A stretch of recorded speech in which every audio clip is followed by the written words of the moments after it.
Happy holidays. USC fans were giddy on Wednesday, getting to open up 19 Christmas gifts early. It's 2024, early signing day. But what if I told you the biggest gift was already opened back in August? Stick around for that and much more on this episode of Trojans Talk on Tap. Go Trojans go. LBC pouring Cardinal and gold. The next man up is the next Heisman. Only bleed USC. Yes, we've been built to win. Catch roses while we ball all across the map. Too strong, fight on as Trojan Talk on tap. Welcome back to another episode of Trojans Talk on Tap, where I talk USC football, college football, and always a craft beer recommend to upgrade your tailgate beer, and in this case, your holiday beer. I am your host, Rick Anaya. So glad that you can join me. Hope everybody has a great holiday season. This episode is being recorded on Friday morning, only 4 days, actually 3 days until Christmas, and 5 days until the Holiday Bowl. Speaking of Holiday Bowl, down in San Diego, who's going to be there? Hope to see you there. If you see me, stop by and say hello. I've got a craft beer recommend at the end of this episode. It's a collaboration from Ale Smith Brewing in San Diego and Beechwood Brewing out of the LBC. It's a West Coast IPA. Stick around for that. But so glad that you have joined me for another episode. Appreciate all of you. We're growing the channel, and I got to give you thanks. And because of you, we've got a couple sponsors to the show. Really appreciate them. So I want to introduce them. If you can support them at this time of year, that'd be great. We've got out of Tustin, California, Bradley's Fine Wine and Spirits, located on Irvine and Newport Avenues. Trojans, this is the perfect opportunity. Dads out there, maybe tell your friends. This is great for a last-minute stocking stuffer. Check out Bradley's Fine Wine and Spirits. You can get your spirits, wines, and craft beer. Go check out Alex. He's got a great staff to help you out. And then secondly, Matter of Craft Brewing. They are a Matter of Craft tap house in Huntington Beach. They're a scratch kitchen, tap room with 20 taps, full bar, and a bottle shop. Eight coolers of craft beer. Again, for stocking stuffers, go check out a bowl game. And I've got two gifts for you, Trojans. First gift coming up later today, Friday, or you could watch it later. I'm going to have a live interview with one of the class of 2024 USC football signees and his family. So glad. Check it out at 12 o'clock today, Pacific time. And then the second gift is Matter of Craft. I am going to be joined by our friend and former USC Trojan, John Jackson. Yes, that's right. Come check us out at Matter of Craft on Thursday, December 28th, the day after the Holiday Bowl. JJ and I will be doing a Trojans Talk on Tap live show from 5 p.m. to 6 p.m. Pacific. And then we're going to stick around and we're going to watch the Alamo Bowl between Oklahoma and Arizona at halftime. We'll be entertaining your questions if you're in the live audience at Matter of Craft. So come check it out. JJ is on the KABC radio broadcast, former high school and college reporter with Fox Sports. JJ, always a friend of the show. So lots going on right now. Thank our sponsors, Matter of Craft and Bradley's. And very excited to share that news with you. Thank you very much for supporting the channel, and share this information, like, share, and subscribe. We keep on growing the channel. It's fantastic. So let's get into the class of 2024. I mentioned that there was 19 gifts that were under the tree that we opened up. And how is this class? How do these gifts rate out? Well, it depends on who you speak to, right? Your glass is either half full or it's half empty. And I like my glass being half full because I'm waiting for another great tasting brew. But that's just me. But I'm going to give it to you real, right? I'm going to give it to you real. And if you look at it from a number standpoint, the numbers don't really shake out. USC is currently ranked number 18 nationally by 247 Sports, and number 5 in the Big Ten with 7 players ranked in the top 300 in the 247 Sports composite. So you got to ask why? Why are we ranked number 18? This is Lincoln Riley's third year, and we should be having an elite class in the top 5. Yes, but Trojans, I hear a lot of complaints all the time out in public, on message boards, um, and on social media, that we're not recruiting enough of the guys in Southern California, and all the guys are leaving, going to other schools, and we can't lock down our own backyard. That is so 10, 15 years ago. If you haven't noticed, Bruce Rawlinson is not coaching at Modern Day anymore. All right. This is the era of NIL, the transfer portal. You can't even look at recruiting pre-COVID. This is all changed with NIL and the new ruling that happened in July of 2022. So you look at the recruiting classes of 2022 and 2023 and now 2024. This is the third iteration of a new world. Okay. It's been happening in high school football a long time, and that's with the transfer portal. Kids that are top D1, top 300 they most likely, especially here in Southern California, they don't start at Modern Day. They end up at Modern Day for 4 years or 1 year. And same thing with St. John Bosco and all the major schools. That's what happens. And that's part of the journey of becoming a D1 player, top 300. And so with that becomes entitlement. Different families have different needs. And so that's easy to be said. And so let's take a look at how USC shakes out with their recruiting class compared to the other top classes that are out there. And then we'll get into it and kind of break down this class. I want to know what you think. Are you satisfied with this midpoint part of the class? This is part of, majority of the players are signed right now. There's still room to add more players with the February signing day. But how are you feeling about this class right now? I want to hear your thoughts on the class itself. So let's get into it. Here is a snapshot. As I had mentioned, USC was top 18 currently in 247 Sports. As you know, ahead of USC's Michigan, Florida, Texas A&M. Behind them is Nebraska. Number 1 is Georgia. Top 10 features Georgia, Alabama, Miami, Ohio State, Texas, Oregon, Auburn, Oklahoma, Florida State, and Notre Dame. Just to give you an idea, in terms of, I mentioned that USC had 7 players in the top 300. Georgia has 21. Oregon has 15. And the average of the top 10 teams averages 13 players in the top 300.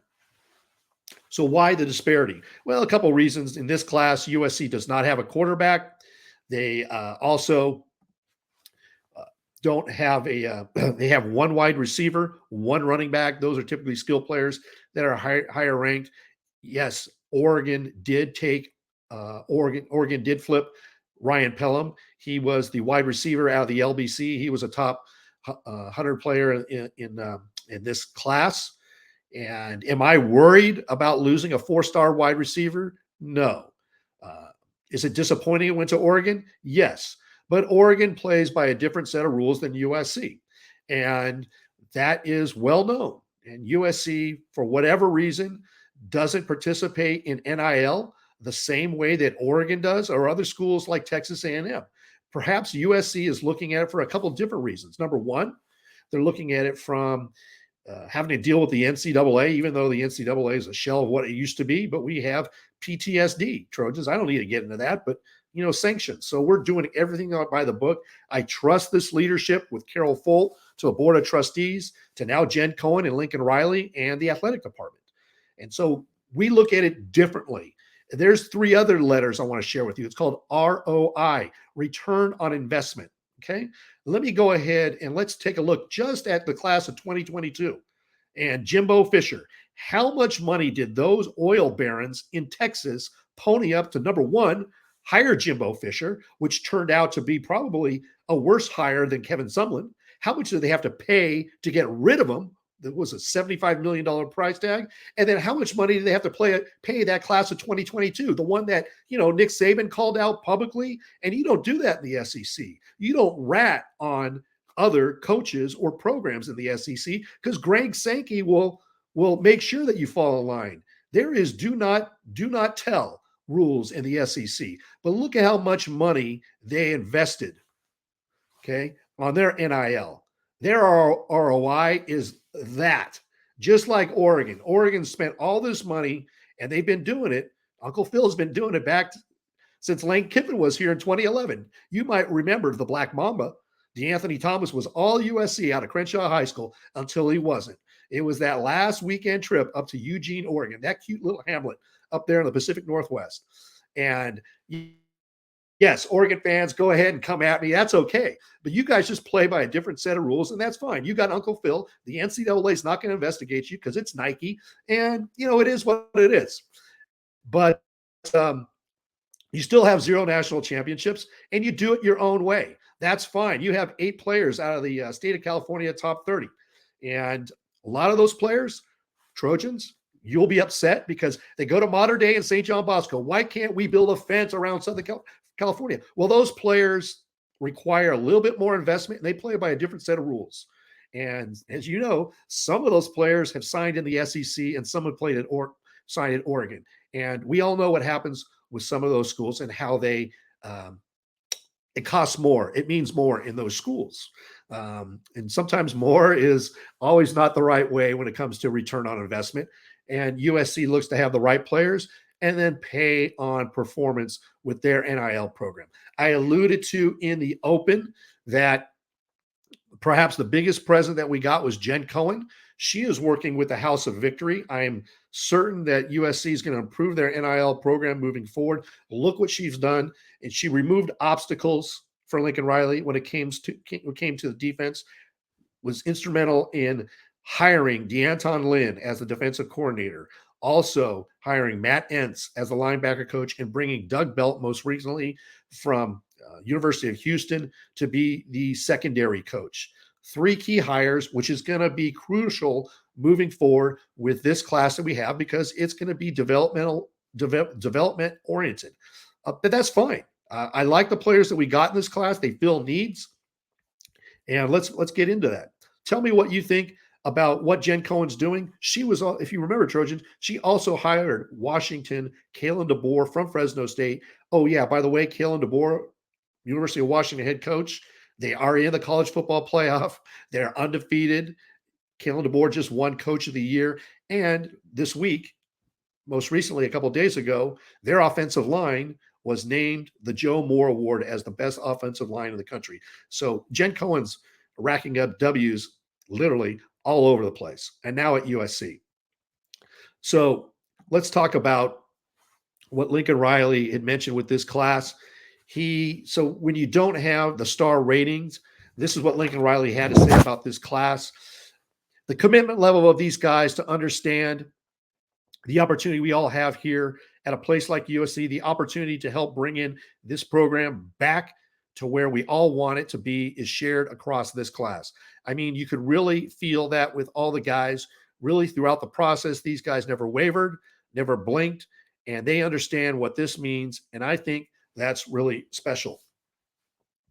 Well, maybe what Lincoln Riley is saying there to translate is what's really key right now is retention. Not only is recruiting 24/7, 365, but you have to retain these players. And that's part of your job as a head coach now in the changing college football recruiting landscape post-July 2022 is how can you keep these players on your roster? And as you notice, Trojans, you'll see in the national media that what's going on at USC, they're losing 5 stars. Well, let's check it out. Damani Jackson, one of those players from Mater Dei, all right, he's gone because he probably left because Dante Williams is not here. And he was originally committed to Alabama and then signed with USC. Rayleigh Brown is not here. He was a high 4-star, but because Zach Branch took his position, Zach Branch was signed, and basically there's no room for Rayleigh Brown, and he made a playing decision. He wanted to get play time. So kudos to him. And Corey Foreman. Corey Foreman was a 5-star, number 1 player in his recruiting class. Corey Foreman, for whatever reason, just couldn't find a place on the field here at USC. And congratulations to him on finding a new opportunity. I wish them all well. But there's reasons why players move on. And hey, it's all about competition. And let me know what your thoughts are on this mass exodus of 5-star players from USC. Is it a good thing? Is it a bad thing? Does it hurt future recruiting? Lincoln Riley talked about getting the right guys here at USC, and some of the right things that this class is about is I like the fact that we have 9 of the 19 players play on the line of scrimmage. USC needs to get bigger. That was said by Lincoln Riley in the past that increasing size is non-negotiable going into the Big Ten. You need to have stout offensive and defensive lines. We're going to get that development with the new defensive the new defensive coaching staff. And one of the key players here is Jason Zandamela out of Clearwater, Florida. He's the top recruit in our class, top signee. Excited about this guy. And then also we had 4 other offensive linemen that were signed. So that's 2 classes back to back where we have a total of 10 offensive linemen. And that's critical as we go into the Big Ten in terms of size and power. And so Josh Henson, he's doing a great job recruiting these guys. Now it's developing them. One of the key right guys is Marcellus Williams out of St. John Bosco. As you know, he's the younger brother of Max Williams. This guy was a true Trojan through and through. He wants to be here. He's critical in the developing secondary. I'm sure he's going to be a star under Doug Belk. One of my favorites is Cam Fountain. Cam Fountain, congratulations to Roy Manning for recruiting and getting Cam Fountain and Elijah Newby to sign. These were 2 players that were must-gets. They were being recruited the entire year by a number of different schools. And if you haven't followed Cameron Fountain's mom, Miss Casey is awesome. And yesterday or on Wednesday, his recruiting video had on Twitter, if you didn't see it, he was decked out, man. Look at this drip right here. And Casey made that jacket. I am going to get one of those jackets, and I'm going to be rocking it next year when USC plays Michigan in the Big House. I am going to get one of those jackets. I'm going to rock it. Already working with Miss Casey. Miss Casey, thank you very much for offering to make me a jacket. I love it. So look for Cam Fountain. He's one of the stars of this class, and he's gonna be a fantastic edge player. Nothing but upside. And yes, USC did lose Ryan Pelham, but let's look on the bright side. We have the number 1 wide receiver out of the state, and that's Xavier Jordan out of Sierra Canyon High School. This kid is electric, very fast. He's going to fit in well. And now with a little bit of room in the wide receiver room, look for Xavier Jordan to make an impact next year. Very exciting for Xavier Jordan. Going through some of the other recruits, Carlin Jones. Hey, kudos to Sean Nua. We were able to flip Carlin Jones. He was an Ohio State. He was between USC and Ohio State, and we were able to get Carlin Jones out of Bay City, Texas. He's a top 300, number 237 player, and just an outstanding defensive lineman. Having size, that was critical, is improving our defensive and offensive lines moving forward. I talked about Elijah Newby. Walter Matthews, he's another top recruit out of the state of Georgia. Again, USC recruiting nationally. There were 5 players that were from California that were recruited, 4 from Texas, 3 from Georgia, 2 from Florida, and then 1 each from the states of Colorado, Connecticut, Michigan, Minnesota, and Oregon. And Walter Matthews is going to be a dynamic player here at USC. He's also going to replenish that tight end room, and which is critical. We also have another tight end that was signed in this class, and that was 4-star out of Oregon, and that was Joey Olson. One of the players I really enjoy in this class that I think is underrated is Marquise Gallegos. Marquise Gallegos is out of Sierra Canyon High School, formerly of Chaminade. And this young man, he was identified by Lincoln Riley 3 days after, or a few days after Lincoln Riley was hired at USC. He was up at Chaminade, saw some tape on Marquise Gallegos, and 3 days later made Marquise Gallegos an offer. And he saw something in this young man. Guy can tackle in space. He's a ball hawk. He can also cover the pass, can intercept the ball. This kid is underrated, and there's upside for Marquise Gallegos. Desmond Stevens going into Michigan, getting another linebacker to help replenish the linebacker room. Look for him to add depth.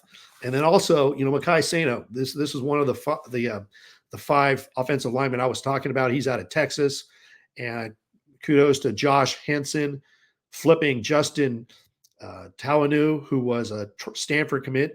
He was flipped late in the process, as you know, Trojans. I mentioned Joey Olson. And then another flip here is Sean Nua doing work, identified, I believe it's Jide Abasiri. This kid, 6'5", 290, out of Minnesota, was a Minnesota commit out of the Big Ten footprint. So USC making inroads into the Big Ten. And then Jarvis Boatwright, another athletic safety out of the state of Florida.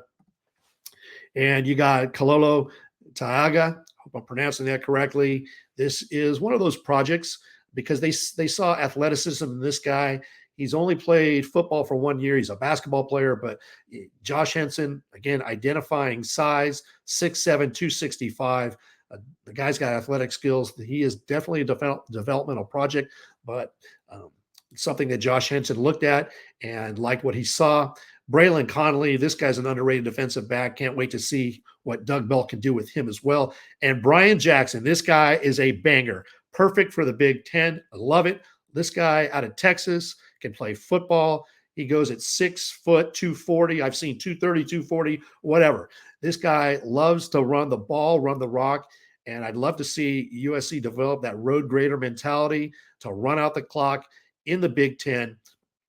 Run out that clock, 4 to 5 minutes left in the game. This is the guy who can make that happen. Hayden Trader, another large offensive lineman, tackle out of Colorado, 6'6", 300. Think Tobias Raymond. Tobias Raymond was recruited last year. This is a big kid who hopefully we'll see on the field this upcoming year. He's been in the weight program for a year in developing. And then finally, another flip. This is Lorenzo Cowan. He's an edge player, was committed to Kentucky late in the recruiting cycle, flipped to the good guys. So there is a breakdown on these teams. Yes, the numbers don't lie, but I like what I had mentioned earlier, Jen Cohen. Jen Cohen is going to help with NIL moving forward. Look what she's done in terms of, since she's been here in August, with the assistance of helping turn around the defense with the 3 defensive coaches. Look at this class, what's happening now that we're moving forward. I think we got the right players.